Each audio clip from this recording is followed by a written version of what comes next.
많은 분들이 고등어 조림은 몸에 좋다고 생각하며 매일 혹은 자주 드시고 계실 겁니다. 고등어는 두뇌와 심혈관에 아주 좋은 훌륭한 생선으로 널리 알려져 있습니다. 하지만 60세 이후에는 상황이 완전히 달라집니다. 젊을 때는 큰 문제가 없던 음식들이 나이가 들면서 오히려 치명적인 독이 될 수 있습니다. 특히 오늘 말씀드릴 고등어 조림에 무심코 넣는 바로 그것은 50대, 60대 이후 여러분의 신장을 철저하게 망가뜨립니다. 고등어 조림에 이것을 함께 넣고 조리하여 드시게 되면 혈당 급상승은 물론이고 콩팥이라고 부르는 신장에 엄청난 손상을 입히며 급성 심부전증을 유발할 수 있습니다. 실제로 건강 관련 통계와 최신 연구들에 따르면 나이가 들어서도 특정한 조미료와 잘못된 식습관을 지속한 그룹에서 신장 기능이 30% 이상 급격하게 저하된 사례들이 무수히 발견되었습니다. 이런 무서운 결과가 나타나는데도 왜 아무도 경고하지 않을까요? 지금 이 영상을 보고 계신 여러분 중에서도 모르는 사이에 위험한 방식으로 고등어 조림을 드시고 계실 가능성이 매우 큽니다. 본격적인 이야기를 시작하기 전에 잠시 여러분께 중요한 부탁을 드리고자 합니다. 만약 지금 이 영상을 보시는 분들이나 사랑하는 가족 중에서 연령대가 50대 이상이시고 평소에 고등어 조림을 즐겨 드신다면 지금 바로 영상 아래 댓글에 1이라는 숫자를 남겨주시기를 바랍니다. 여러분이 남겨주시는 그 짧은 댓글 하나가 저에게는 정말 귀중한 정보가 됩니다. 우리 채널을 보시는 분들 중 얼마나 많은 분들이 이 위험에 노출되어 있는지 제가 정확히 알아야 합니다. 그래야 앞으로도 우리 중년과 노년층에게 딱 맞는 안전한 자연 치유 비법들을 더 많이 연구해서 전해드릴 수 있기 때문입니다. 여러분의 참여가 나와 내 가족의 콩팥을 살리는 첫걸음입니다. 도대체 왜 이런 치명적인 사실을 그 누구도 미리 말해주지 않는 걸까요? 여러분은 평소에 이런 의문을 가져본 적 없으신가요? 우리가 매일 먹는 고등어 조림 양념 하나가 신장을 파괴할 수 있다는 이 충격적인 진실을 왜 병원에서는 경고하지 않는지 그 이면을 제가 오늘 솔직하게 밝혀드리겠습니다. 냉정하게 들리겠지만 우리 사회의 의료 시스템은 환자가 병원에 오지 않을 정도로 건강해지는 것보다 이미 병이 생겼을 때 찾아와서 약을 처방받고 치료를 받는 것에 더 익숙해져 있습니다. 대형 병원이나 의사들은 질병의 근본적인 예방보다는 눈에 보이는 증상을 지우는 데에만 집중하고 있는 것이 지금의 안타까운 현실입니다. 여러분도 잘 아시겠지만 대학병원에 가면 진료실에 앉아 의사를 만나는 시간은 단 3분에 불과합니다. 그 3분이라는 짧은 시간 동안 의사가 여러분의 평소 식습관을 꼼꼼히 물어보고 고등어 조림에 어떤 조미료를 넣었는지 일일이 확인해 주는 것은 사실상 불가능합니다. 그들은 수많은 환자를 처리해야 하는 시스템 속에 갇혀 있기 때문에 여러분의 주방에서 무슨 일이 벌어지고 있는지에 대해서는 큰 관심이 없습니다. 오로지 검사 수치가 나빠지면 약을 처방하고 더 나빠지면 투석 일정을 잡는 기계적인 진료를 반복할 뿐입니다. 하지만 저는 병원의 편이 아닙니다. 저는 거대 의료 시스템의 이익보다 여러분의 건강과 생명을 지키는 것을 최우선으로 생각하는 여러분의 진정한 편입니다. 병원은 환자가 많아야 수익이 나는 구조이지만 저는 여러분이 단 한 번도 병원에 가지 않고도 스스로의 힘으로 건강하게 오래 사시기를 진심으로 바랍니다. 그래서 저는 병원이 굳이 말하지 않는 불편한 진실을 여러분께 가감없이 공개하려는 것입니다.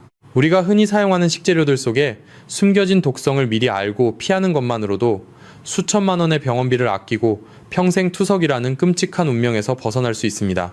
우리의 몸은 하늘이 주신 신성한 선물이며 스스로를 정화하고 치유하는 자연 치유의 놀라운 능력을 이미 갖추고 있습니다. 다만 우리가 무지함 때문에 잘못된 음식을 넣어 그 소중한 기능을 방해하고 있을 뿐입니다. 병원에서는 신장이 한번 망가지면 회복이 불가능하다고 하지만 저는 자연이 준 식재료 본연의 힘을 믿습니다.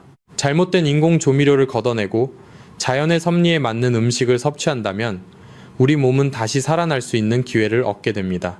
저는 여러분이 복잡하고 독한 약물에 의존하기보다 지혜로운 식탁을 통해 건강을 되찾으시길 간절히 기도하는 마음으로 이 자리에 섰습니다. 의사들이 알려주지 않는 이 비밀을 아는 것과 모르는 것은 여러분의 노후 삶의 질을 완전히 바꿔놓을 것입니다. 자녀들에게 짐이 되지 않고 건강한 신장으로 활기찬 삶을 누리는 비결은 결코 멀리 있지 않습니다. 바로 여러분의 냄비 속에 들어가는 양념 하나를 바꾸는 것부터 시작됩니다. 이제부터 제가 하나씩 파헤쳐드릴 콩팥을 망가뜨리는 최악의 음식 궁합.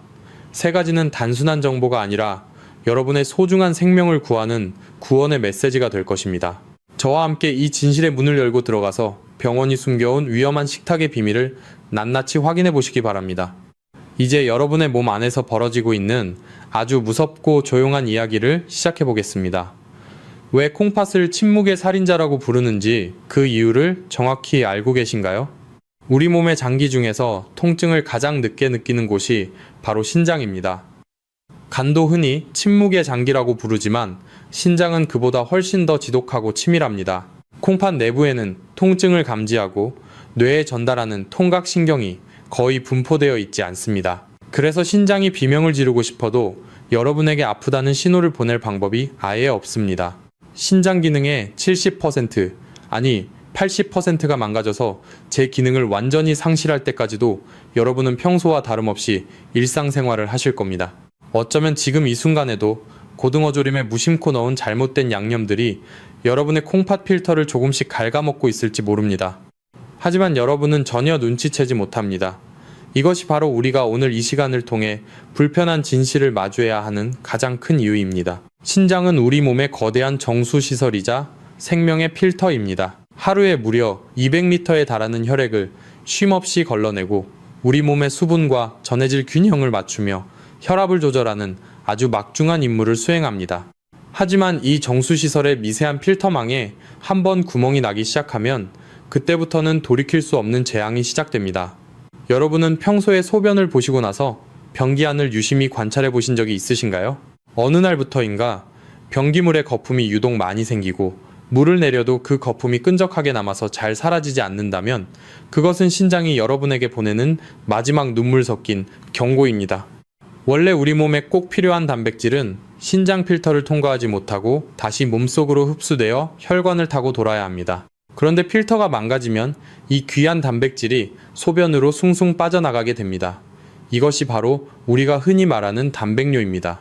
단백뇨가 나온다는 것은 이미 여러분의 신장 성벽이 무너졌다는 뜻입니다. 또한 아침에 자고 일어났을 때 눈 주위가 심하게 붓거나 저녁에 양말을 벗었을 때 발목에 양말 자국이 선명하게 남아있을 정도로 붓기가 심하다면 신장 기능이 이미 한계에 다다랐다는 신호입니다.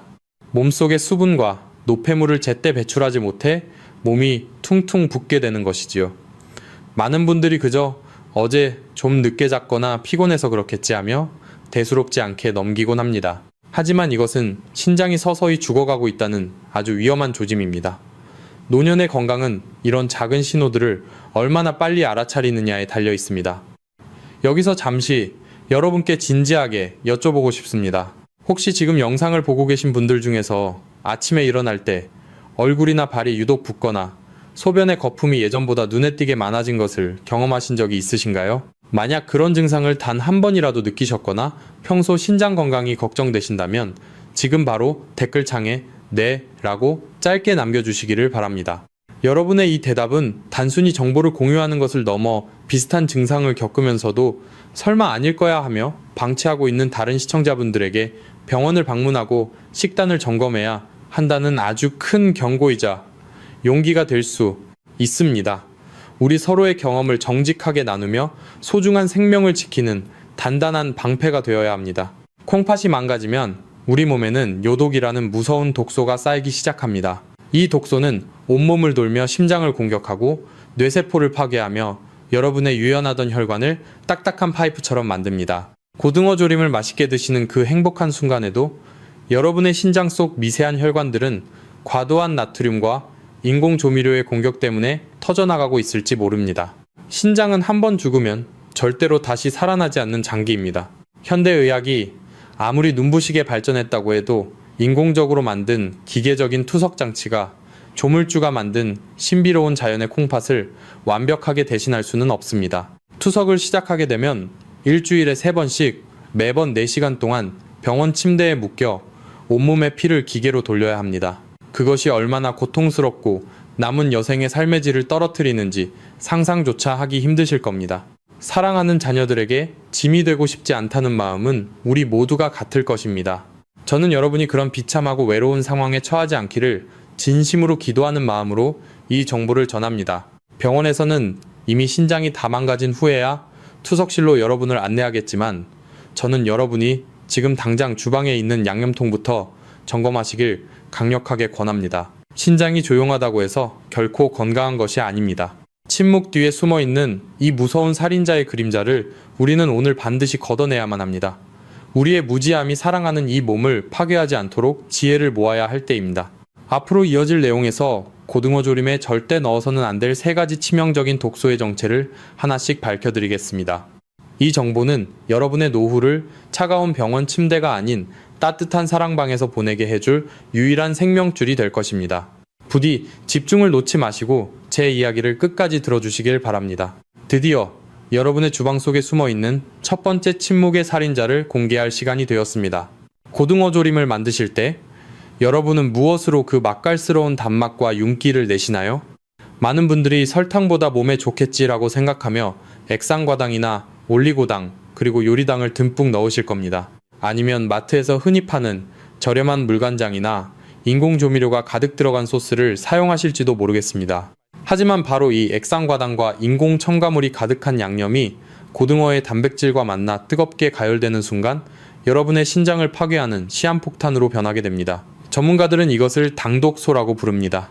학술적인 용어로는 최종 당화산물이라고 하는데 저는 이것을 혈관 속의 미세한 유리 파편이라고 부르고 싶습니다. 고등어의 질 좋은 단백질이 액상과당과 만나 열을 받으면 화학적인 결합을 일으키며 이 치명적인 독소를 만들어냅니다. 이 당독소는 혈액을 타고 온몸을 돌다가 우리 몸에서 가장 미세한 혈관들이 모여있는 신장의 사구체에 도달하게 됩니다. 사구체는 우리 몸의 정수기 필터와 같은 존재인데 이 날카로운 당독소들이 필터의 얇은 막을 사정없이 긁어놓고 상처를 입힙니다. 한번 상처 입은 사구체 필터는 염증이 생기고 딱딱하게 굳어버리며 결국 여과 기능을 상실하게 됩니다. 더욱 충격적인 사실은 우리가 건강하다고 믿었던 식재료들조차 잘못된 양념과 만나면 독이 된다는 점입니다. 많은 어르신들이 당뇨가 무서워서 설탕은 조심하시면서도 요리에 윤기를 내기 위해 쓰는 액상과당에는 관대하신 경우가 많습니다.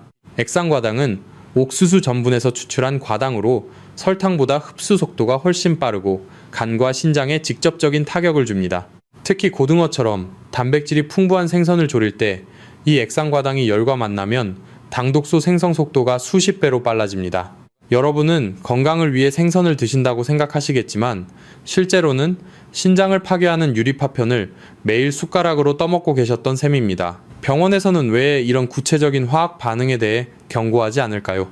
그들은 그저 짜게 먹지 마세요 라는 원론적인 이야기만 반복합니다. 하지만 신장 건강을 결정짓는 진짜 핵심은 나트륨만이 아닙니다.